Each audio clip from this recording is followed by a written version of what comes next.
Hello and welcome to Let's Talk Loyalty and Loyalty TV, featuring one of our favourite and most frequent guests on the show, Amanda Cromhout. Amanda is the founder and CEO of Truth, a loyalty consultancy firm based in South Africa. And she's also very well known to all of you as the host of an episode every month of Let's Talk Loyalty. Most importantly, this year in 2023, Amanda was recognised globally and voted the International Loyalty Personality of the Year. Today, we've invited Amanda on the show to share the launch of her book, which is called Blind Loyalty: 101 Loyalty Concepts Simplified. A book which has profound personal meaning for Amanda, as she will explain. And I believe also it's a book that will become a Bible for loyalty marketing professionals around the world, as we increasingly strive for knowledge and global excellence. From our side here in Let's Talk Loyalty, and now Loyalty TV, we were thrilled to have content and insights from our show mentioned throughout Amanda's book. Also, Amanda's team in Truth has painstakingly listened to every guest's answer to our opening question about what is their favourite loyalty programme. And her book holds the definitive list of answers from our guests over the last 18 months, and which programmes were answered most often. So, whether you want to simply learn about loyalty in a way that's truly simplified, or you want to support the Blind Loyalty Trust, or if you're just curious about whether your programme made the list of the industry's favourites, you're sure to love this show. Please enjoy my conversation with Amanda Cromhout from Truth. Amanda, I'm so happy to have you back in the hot seat as a guest on both Let's Talk Loyalty and Loyalty TV for the first time. Welcome. Thanks, Paula. What an honour. It's awesome. Thank you very much. It's exciting times, Amanda. I know you're literally hot off an incredible event there in South Africa yesterday, awards and just some incredible sharing of loyalty knowledge, which is what we're all about in this community. So you're doing some incredible work and dying to share the latest news and stories of what you are doing, and of course, Truth as well. So before we get into the story, particularly of the book that you have just written and released, of course, as you know, we always start even Loyalty TV talking about our favourite loyalty programs. So you've been on the show a couple of times, you've given us a couple of different answers, and of course it's a movable feast. So tell us right now, Amanda, what is your current favourite loyalty program? Yeah, I feel a little bit cheeky, like changing every now and again, because surely there should just be one favourite, but over a few years, I guess I've got an excuse to be able to say another one. Yeah. I am going to be incredibly biased and actually talk about a programme I've never talked about before, which is the Vodabucks programme from Vodacom, South Africa. Why is it my favourite? Well, you get rewarded for your account, not just for prepaid. So that's quite unusual in telco. A lot of them are just for prepaid. Yeah. So you get rewarded for the monthly account. They also have loads of non-transactional activities, encouraging you to watch videos, learn more about their program, encourage the Springboks in the World Cup. Wow. Lots and lots of non-transactional activities. The way you pay, you can get rewarded for. Yeah. And then my absolute non-biased, but complete bias. Yeah. They do allow redemption. They've got an enormous redemption store, but they are allowing redemption into charity, and they have very generously put Blind Loyalty as one of their charities. So I'm getting everybody I know who uses Vodacom to really, really push their Vodabucks account. Yeah. And we're seeing phenomenal results, which I'll share with you, which go straight into charity. Amazing, Amanda.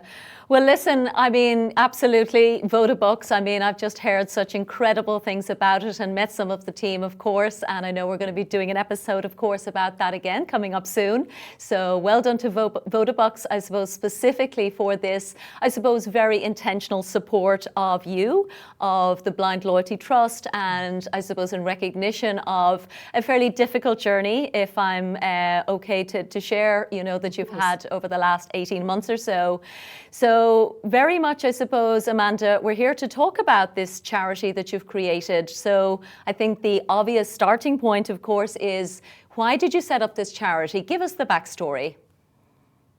I feel like I've been sharing this story for a while, but I'm conscious that it's new news to a lot of people. So last year in 2022, I was struck by a very terrifying 3-month ordeal, which left me temporarily blind in my right eye. I literally woke up on the 9th of March and I could see, but it was so painful. I couldn't open my eyes.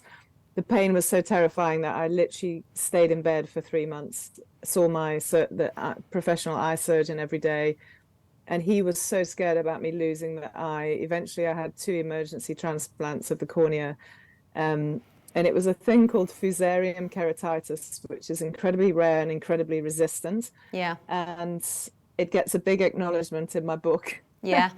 I'll explain why in a moment. Yeah. But long story short, last time I saw you, I was wearing an eye patch. Yeah. I've only just been able to take the eye patch off because I was blinded by any sense of light. But the good news is I've had more surgery and miracles can happen. So I'm seeing through the right eye, which is just amazing. Yeah. And it does take strain. Like yesterday when I was on the stage the whole day, it was really taking strain, but it's okay. Like I'm so grateful that there's vision and I'm not wearing the patch anymore. Incredible progress. So, but a terrifying experience. And through that experience, I used to sit there thinking, how does someone who can't afford private medical care and the insurance and the drugs required and the emergency transplants, the donor cornea was flown in from Florida twice for me.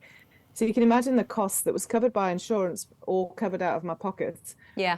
And I spoke to the surgeon and he said, Amanda, the terrifying news is they don't survive. Like the eye would not survive if we couldn't give you this treatment. Wow. And that means essentially that an eye could be cut out just to save the rest of your brain kind of thing. Yeah. So that is why we started the Blind Loyalty Trust. There's 2 other trustees, one of which is the surgeon who has helped me. Yeah. So he already does pro bono work. Mm-hmm. So he will continue to do his pro bono work. Yeah. But the trust funds the hard costs. So the hospitalization, the drugs, the cornea being flown in from overseas. Yeah. So he can actually make a difference now instead of just try with pro bono work, which he was already trying and making a difference. But now we can make real impact. Yeah. So it came out of a personal story, but it's grown tremendously in a year. So in the year that we've had it, we've managed to raise significant funds and now we're ready to start helping patients. Incredible, incredible. And as you were explaining the backstory, Amanda, of course I am familiar with it. And I do remember the very first time that I saw you after, I guess, the 3 months in bed. And I remember being shocked at how ill you had been. And honestly, I have to say it was with great joy in my heart yesterday. I saw the pictures on LinkedIn of your event and I saw, standing there looking vibrant and healthy with no eye patch on. So a truly joyful story, Amanda. So well may you continue to recover. And as I think about it as well, I guess, as loyalty professionals, as you know, obviously as a host of our show as well, we have a global audience and I think a very well-intentioned audience. And we do have charity propositions, but not one I feel that is so personal to somebody themselves in the industry, high profile like you are, that personally, I suppose went through and endured something. So I think that's why this story is probably resonating so much. I know you've had incredible support from, again, all of the sponsors, and we will make sure to mention all of those today because, you took the initiative to write the story and translate it into something positive, both through the charity, but also I suppose it did inspire you to write your book, Blind Loyalty, which, as we're going to talk about, is all about 101 loyalty concepts radically simplified. So tell us, how did you go from, being, through this traumatic situation into such a positive place and choosing to sit down and write a book about our industry? So ironically, the vision for the book came when I was sick. So it's almost like out of blindness comes vision. Yeah. So, and I know that's such a cliche, but actually I can't express it strongly enough. It's exactly what happened. And when I discussed that with a really close friend of mine, she just went, because you stopped for the first time, you stopped doing everything. Yeah. And you had to think because you couldn't see, you couldn't read, you had to think. Yeah. I've wanted to write a book for quite a long time, and I joke about it saying the reason I think I've never got round to it, so why it's been on my sort of bucket list or my to-do list for years, is the reason I never got round to it. I kept thinking, but why would I want to read a book about loyalty? And then I'm thinking, I'm a loyalty professional. I love loyalty. I love the industry. Yeah. But I don't particularly want to sit down and read a 300-page book. Yeah. So what came to me was, you know what, we're in a world where everyone's swiping their social media pages, and we've got the attention span of 5 seconds. Yeah. So I've broken it down into 101 concepts, and each page is only 2 pages. So no matter what it is about loyalty, whether it's redemption, liability, FFP, whether it's how you communicate, how you strategize, what you do with the data. Yeah. We've broken it down into 2 pages. And it's quite tricky to do that because it's easy to write more than less. Yeah. I've got some brilliant contributors, so it's not 100% my work. We've got some wonderful contributors in the book. Yeah. A lot of reference to the Let's Talk Loyalty podcast, because all the brilliant insights that your guests give your audience. So yeah, we've been really proud to be able to reference that many times. It's certainly the most referenced data source. And it really is the few, I mean, and thank you to you for being one of the reviewers. I've had 4 of you reviewing it, have all given me the same feedback over what a refreshing concept. Like, you can just pick it up and you can read 2 pages and be on your way, or you can pick it up and read 5 pages, which is or 10 pages, which is 5 concepts. Yeah.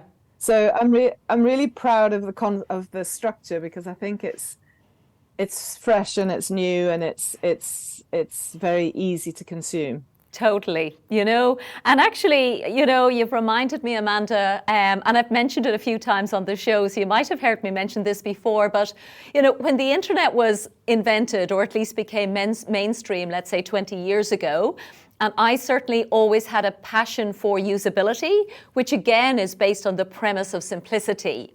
But the book that I remember being recommended, and I've never forgotten, the most powerful thing was the title on the front cover, and it was called Don't Make Me Think. And I think that's exactly what I treasure as a professional. I think we all feel totally overwhelmed. There's so much information out there, but how do I actually get to the nuggets of what is super important?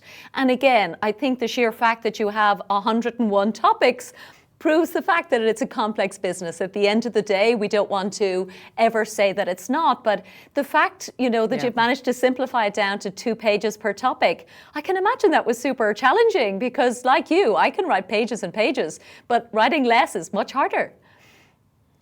What was interesting, though, was if I asked a contributor to give me 300 or 400 words, they wouldn't. I got pages and pages, so I then had to edit. No, that's not fair. Yeah. A lot of the contributors did keep within the word count. Okay. A lot didn't, so it was quite a lot of editing. But, it's actually great that you can do it, and you can break it down and get the most significant points across. Yeah. And as you said, there's 101 concepts, but actually I don't think I've even touched the surface. Yeah. I honestly, genuinely think you could take each of those 101 and half of them, you could write another book on them. So this world we work in loyalty is complex. I think the reason it really stood out for me to do this simple approach is I know that our clients with Truth really are just yearning for us to strip the complexity away. And that's one thing we drive endlessly through our consulting is we will make this simple for you. We will take the complexity away, build it up from bottom up, so that it's got to be simple, for the customer. Like, we all know that's the thing that everybody talks about. Yeah. But actually for you as the professional, you don't need all this complexity in your life. Let's make it simple. Let's make it impactful. Let's help you get everything through your organization powerfully. So really, I think because we work like that in Truth, it was something that came naturally to be able to translate into the book. Yeah. But it was interesting when I did ask a couple of contributors for 300 words, and I literally would get like 7 pages. I was like, I have to edit it down. Don't be offended. I'm doing it to everyone. Yes. Well, they'll remain nameless for now, but that's sure. quite amusing. But one thing I have found myself, Amanda, when I have done writing, which has been very much an article format, I've never sat down and written the book, like you, with a vision end to end. But what they do say is, you know, when you start to teach, that sometimes you learn. So I guess I'm beginning to wonder, I obviously have a favorite chapter because you wrote one all about Let's Talk Loyalty, and we'll get into that for sure. But do you think you discovered new ideas, you know, given your incredible career already in the industry? It is one thing to capture what you know, but sometimes new insights come to mind. So I would love if you have any nuggets to share about things that you maybe thought about for the first time through this process.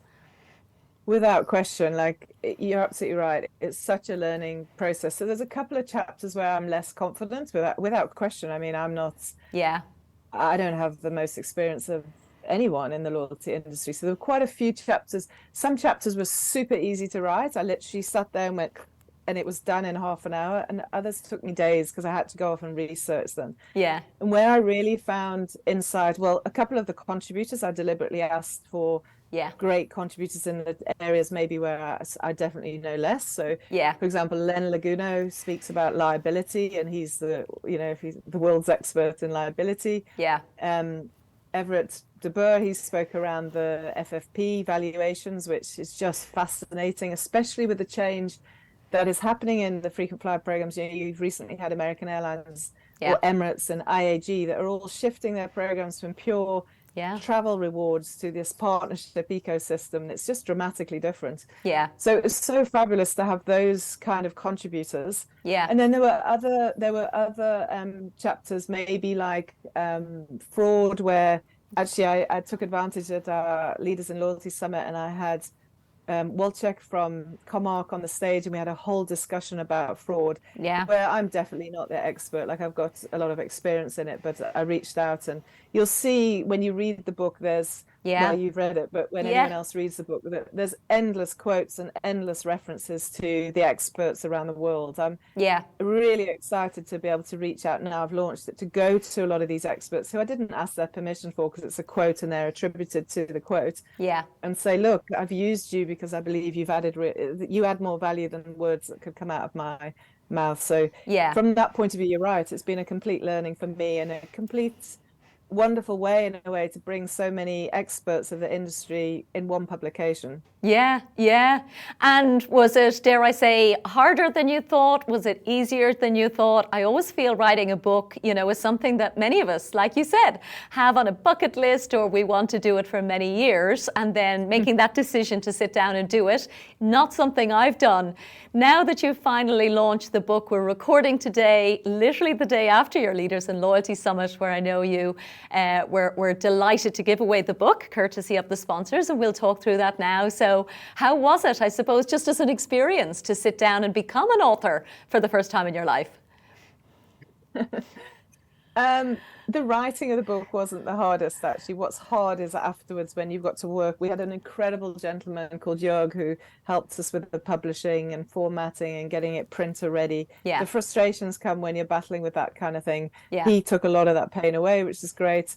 But there's a lot of things the complexity of getting the references right, and those little bits and pieces I found frustrating, because that's not my nature to really worry about that kind of thing. It's my nature to make sure the right people get attributed, but to check every single line, and then you check it. You literally, the last week before you go to print, I think I read it myself 7 times, front to back. So it consumed my life for many, many weeks, near the end, not the writing, just getting it out. And for that, I'm grateful to my family, because they just, every night they just said, bye, off you go. Amazing, amazing. And we'll get into my favorite chapter now in a minute, Amanda. But before we do, I think it would be remiss if we didn't, I suppose, credit all of the various people who have sponsored or supported the book so far. Again, it is literally hot off the presses in physical form. I know there's a hard copy winging its way from South Africa, I think this weekend, so that I will get it in my hands literally next week. So I literally can't wait to do that. Of course, you're also publishing it in digital format on Amazon, and in audio format in the coming weeks. But just, I suppose, you know, let's just talk about the kind of support you've had from the industry. We've already mentioned Vodabux, but who else would you like to give a shout out to? Yes, I particularly want to thank, we had our event, as you say, and we had some great sponsors, but the platinum sponsor was Comark. They're obviously extremely well known worldwide. Yeah. And not only did they sponsor the event, but they then reached out and said, Amanda, we'd like to buy every delegate a copy. And we put a beautiful Comark bookmark inside against their quotations. So they were quoted in the book. And that was a real big deal because it got the book in the hands of every South African loyalty person who attended the event. And from that, we were able to generate a lot more sales. And then I had a pre-launch, not a pre-launch event, but actually a post-International Loyalty Awards event with some of the top senior folks around the South African business. Loyalty business, and I said you can pre-order, and we got hundreds of sales just by reaching out. So I managed to quote in the book where I saw it appropriate, either South African professionals or global professionals. Like, it certainly isn't a South African book, far from it. But wherever I have reached out and actually attributed to an individual, they don't necessarily know it yet, because I'm now going to reach out and send them a digital copy and say, thank you. Anyone who contributed a whole chapter, I'm sending them a physical copy. And like yourself and Brian Pearson and Rob MacDonald, who everyone knows from IAG. And then we had Bruce Whitfield, who is South Africa's best and very well-known business journalist. You all reviewed it, so for that I'm incredibly grateful. So there's so many people who brings, there's an expression that it takes a village to raise a child in Africa. It takes a village of loyalty professionals to release a book. So well done, you harnessed them. So listen, let's get into my favorite chapter, as I've hinted at a couple of times. It was really, I suppose, rewarding and such a joy when you decided, I suppose, as part of this book, that you would go back through every single episode of Let's Talk Loyalty since January 2022.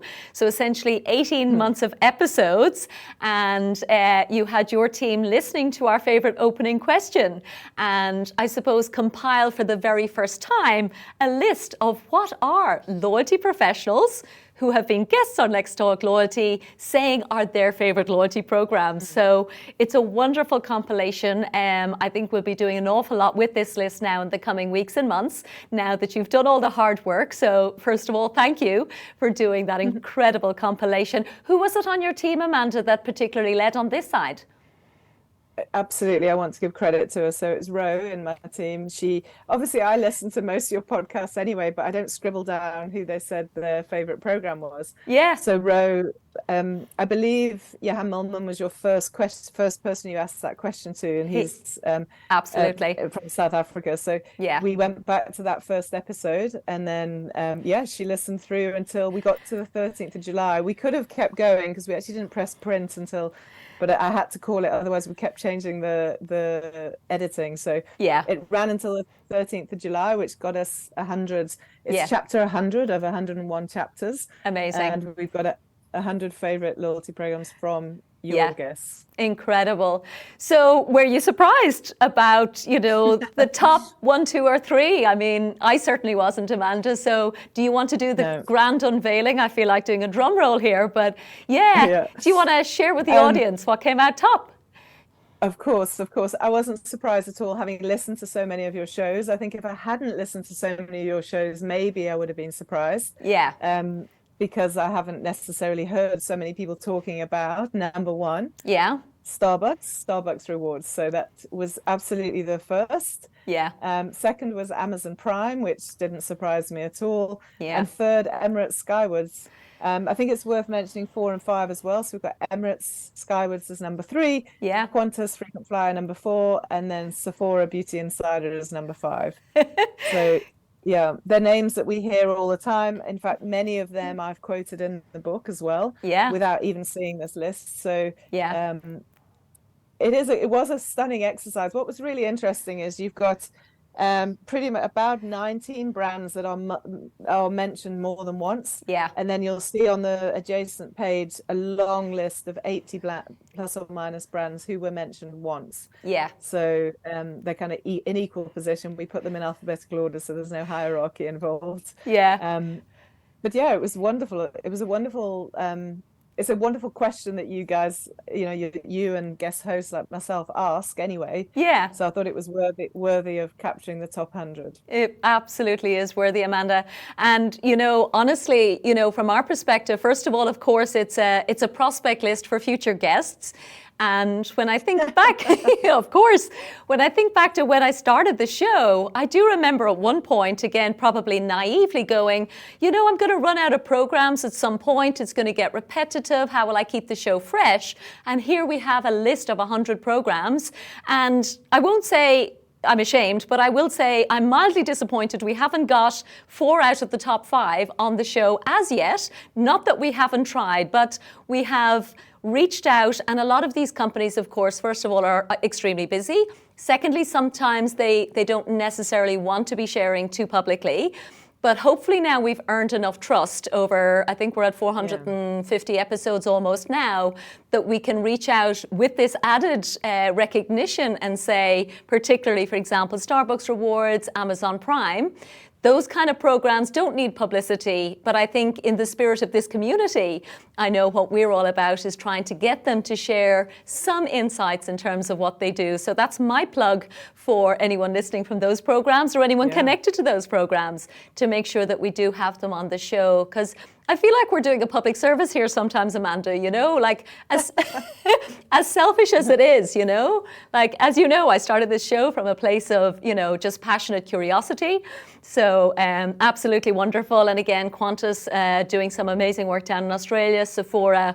So there's a list I counted of 23 programs, and we have had a good representation, but as I said, plenty to do. And then there is this incredible list beyond that where they've had one mention. So really want to say thank you again for compiling that. As I said, Pleasure. We'll be sharing it very widely, and open invitation to all of those brands if they want to come on, of course, Loyalty TV. So let's get back to the Blind Loyalty Trust, Amanda. There's, I know, a lot of ways that people can support you, support this charity. I think you said 4 different ways. So let's get into, I suppose, where the book is available, how you'd like loyalty professionals who are listening to the show to think about maybe supporting you on this journey. Thanks, Paula. Yeah, I'm unashamedly going to take advantage and try and push the trust. Yeah. So it's almost become, this wasn't my original mission. My original mission was that simply I harness maybe the South African industry, because that's where I've got a lot of colleagues and friends to support the industry. But what became apparent throughout the year and the opportunity I had to chat to everyone at the International Loyalty Awards was, this is bigger than that, and the support I've had globally has been phenomenal. So it's now my vision, not for any other reason other than to help as many people as possible. Yeah, that blind loyalty becomes almost a CSI beneficiary of the global loyalty industry. Amazing. And what I'd love to see is that every loyalty professional in the world is wearing a blind loyalty bracelet. Oh. And what was amazing was last week I had 2 or 3 different calls with loyalty professionals around the world. One was in London, one was in the States. Yeah. And both of them were wearing a blind loyalty bracelet. And then I saw on LinkedIn, Michelle from Antavo was having a cocktail with someone from Australia in a airport in Chicago, and she took a photograph of her bracelet saying, Amanda, look, I'm wearing the bracelet. Wow. So if we can create a movement like that, and people being conscious that we can do our jobs, we can still be amazing loyalty professionals, but whilst doing so, we can make a massive difference to a community that could be left blind without question. So the ways I want the industry to support, and none of it requires any effort other than carrying on doing awesome loyalty activities. Yeah. So obviously, if you love, so the book will be available. 100% of the profits go to the trust. So I don't make a single penny from it. Yeah. Truth doesn't make a single penny from it. Okay. So the hard copies at the moment are available everywhere in South Africa, but they're not available international as a hard copy simply because of, at the moment, and I'm trying to find a workaround, but the courier costs would actually sink. Yeah. We would make no profits. There's no point. Yeah. But the digital and the audio, the best place to find the correct links is always just on amandacromhout.com or blindloyalty.co.za. Yeah. So that is definitely, it's easy to remember, amandacromhout.com. For sure. And I can get the audio link and the digital book. Yeah. And that's readily available. Amazing. The second way, Yeah. so obviously if you enjoy the book, what I've said to the industry in South Africa, please buy 100 copies for all your staff. If you're Starbucks, Amazon, Emirates, Qantas, Sephora, you're listed at the top 5. Yeah. Buy books for everyone in the business so you can brag about where you sit in the pecking order. Yeah. It's not, everyone spends money on corporate gifts. Let's do it this way. Yeah. We have the most beautiful bracelets that are designed with blind loyalty. There's a lovely little logo that says blind and loyalty. So we're in the loyalty industry. Yeah. These actually create employment for a community in South Africa anyway. Yeah. But if you're a retailer, you can sell them in your store, as they sell so well here in South Africa, and I've seen them globally. Like you can pick up at the point of sale. So sell them in your store, or use them at your conferences or as giveaways internally. So some of the examples we have is, as a conference, we've used them to co-brand with sponsors. I'm attending a couple of conferences coming up, and the sponsors are willingly contributing, so we can put their logo on this and a giveaway. And I always say, please rather give this away than some dreadful plastic thing that no one cares about. So I don't want to be rude about where it's manufactured or anything, but this has got meaning. So we've got examples from Vodacom who've used it to celebrate their 3rd birthday. So they've given it away to 2,000 staff rather than some awful gift. And the Fashidi Group are giving it away to all of their call center staff for Black Friday and co-branded it. And it just looks absolutely beautiful. Beautiful. So that's how these bracelets can make a difference. The other way is through redemption. So I know there's some incredible programs in the world, and we've got a couple of chapters in the book that talk about sustainability. I've got Charlie Hills as a contributor for sustainability, where we've already seen some great brands doing stunning work for the community via their loyalty program. So redemption of your loyalty points, if you're looking for a new beneficiary, please consider blind loyalty.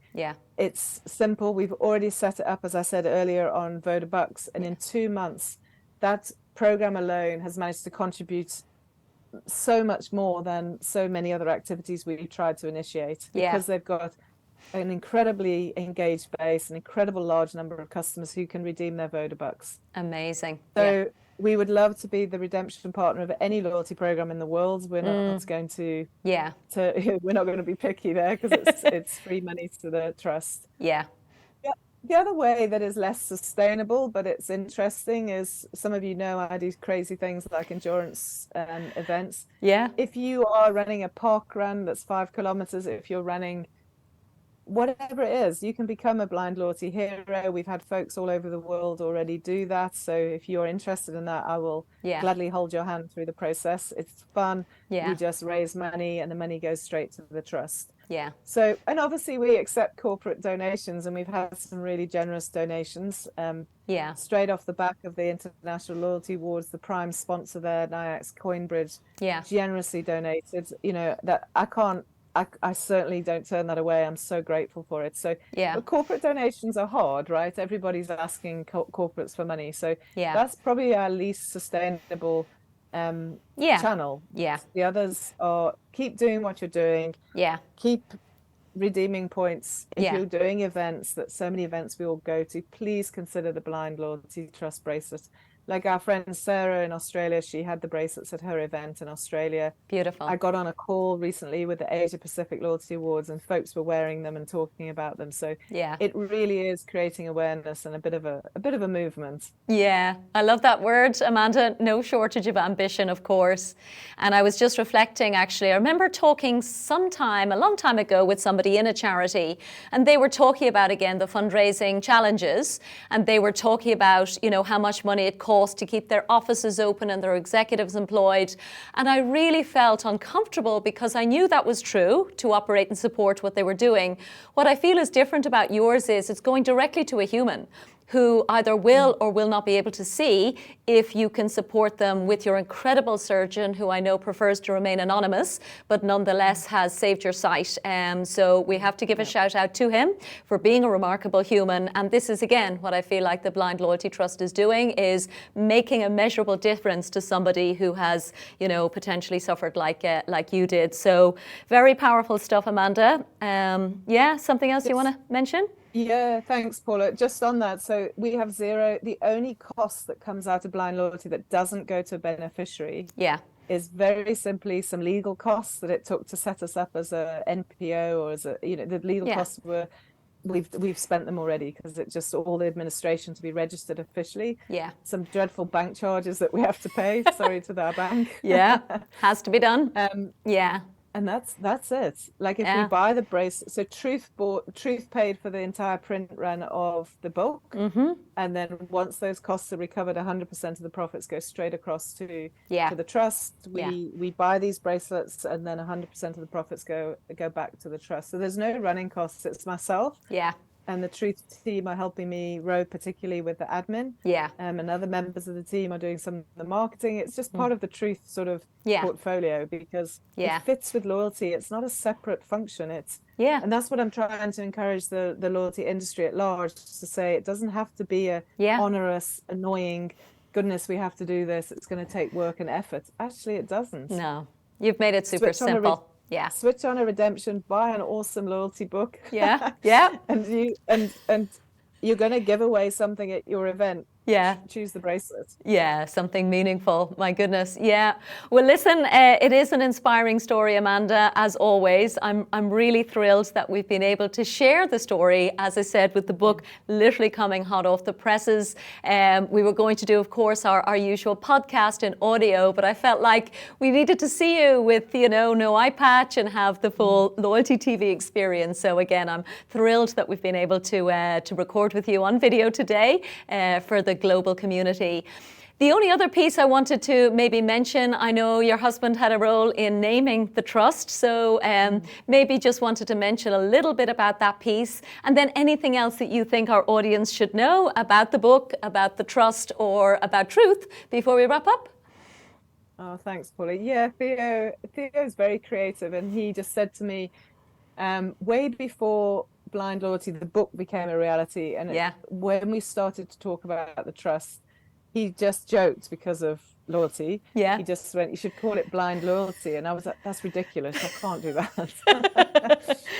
And then it sunk in, and I was like, "Wait a minute, the pun here is really powerful." So actually, the last chapter of the book is my definition of blind loyalty. Okay. And actually, if you Google blind loyalty, it's almost the opposite of how I describe it in the book. Okay. If you Google it and get any internet definition, you basically get, it's almost loyalty to a level of idiocy. Yeah. Like, you're just being stupid. You don't care. You don't think about it. And I'm saying, the two examples I give of my blind loyalty go to my surgeon, because it doesn't matter what anyone says, I would never shift. And number two, actually, to my financial advisor, who helped me get the required insurances. That is complex. Like, it was so complicated to get the required insurances that we pay for every month, but getting that to actually kick in properly. Not because there was anything wrong with the companies involved. It was just, we had to go through extreme complex cases. So that's my definition of blind loyalty to Dr. A, who actually his surname is A, and Mr. B, whose surname is B. I talked about both of them in the book in chapter 101. So Truth, my company, carries on. We are a loyalty consultancy, but we are very much known for what we do, so we carry on. But blind loyalty as a trust sits independently. I'm the founder and the trustee, but it is very much an independent entity. And the book Blind Loyalty is just the product now that can make money for the trust. And actually, for Truth, it's good. I'm not going to pretend that it's not good from a loyalty consultancy level of capability point of view. It's a great tool for us to give to our clients as gifts, or to sell to our clients. Yeah, absolutely. Yeah. And even from a positioning exercise, again, your knowledge has grown, industry knowledge has grown, and it is a wonderful contribution to the loyalty industry. So listen, that's all I have for you today, Amanda. As always, it's a joy to have you on the show, whether you're a guest or a host. It's always incredible to have these conversations. Want to wish you continued success, both with Truth, of course, as a consultancy, and particularly with the book. And we'll, of course, make sure to link in the show notes, of course, both on our YouTube channel, on Loyalty TV, and of course on Let's Talk Loyalty. We'll make sure that people can access where to buy, download, or listen to the book as and when. So I just want to say again a huge congratulations on all that you do.